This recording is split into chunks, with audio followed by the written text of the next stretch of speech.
sait tous que produire de contenu pour vos campagnes médias, ça demande des moyens, ça demande du temps, mais il y a une solution, c'est le contenu généré par vos clients, par vos utilisateurs, ce qu'on appelle l'UGC. C'est du contenu vraiment qui a été publié par eux sur les médias sociaux et qui vont mettre en avant vos produits ou vos services. Donc, typiquement, ça va être des tutoriels, donc votre client montre comment il utilise votre produit et ce qu'il en retire. Ça peut être des unboxings, donc il va déballer le produit et encore une fois montrer ce qu'il y a à l'intérieur. Ça peut être également des avant-après, des photos. C'est un peu plus tricky pour certaines marques parce que si les photos sont pas de bonne qualité, c'est moins intéressant, mais pour des marques plus jeunes qui aiment bien le contenu authentique, des photos qui ont été publiées par vos clients, c'est intéressant également. Et enfin, ça peut être du contenu qui a été créé par des influenceurs, parce que les influenceurs sont aussi des utilisateurs sur Facebook, sur Instagram, sur YouTube. Et donc, c'est du contenu que vous allez pouvoir utiliser dans vos campagnes médias. La question, c'est comment le récupérer? Est-ce que vous pouvez prendre ce contenu et le mettre dans votre publicité?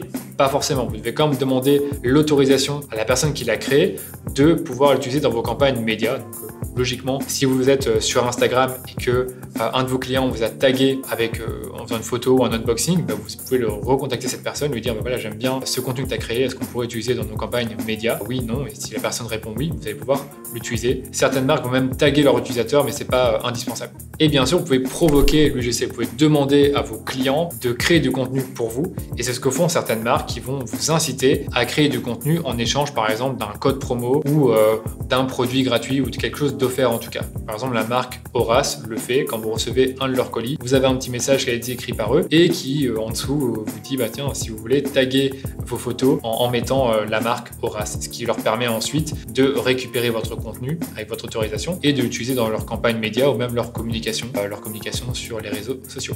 Et enfin, quand l'utiliser ce contenu, est-ce que vous allez l'utiliser pour cibler des inconnus ou pour le montrer à des personnes qui vous connaissent déjà? En réalité, comme le contenu généré par les utilisateurs, c'est un contenu qui est organique, qui est naturel, vous allez pouvoir l'utiliser à toutes les phases du tunnel de vente. Mais généralement, ce que les marques font, c'est qu'elles vont l'utiliser plutôt en retargeting envers des personnes qui connaissent déjà la marque afin de les rassurer et leur montrer que finalement, il y a d'autres personnes qui ont acheté le produit, qui l'ont utilisé et qui ont eu un résultat. Donc c'est souvent ce qui se passe actuellement, c'est que l'UGC, on l'utilise à toutes les phases du tunnel, mais plus souvent dans les phases de milieu de tunnel et de bas de tunnel.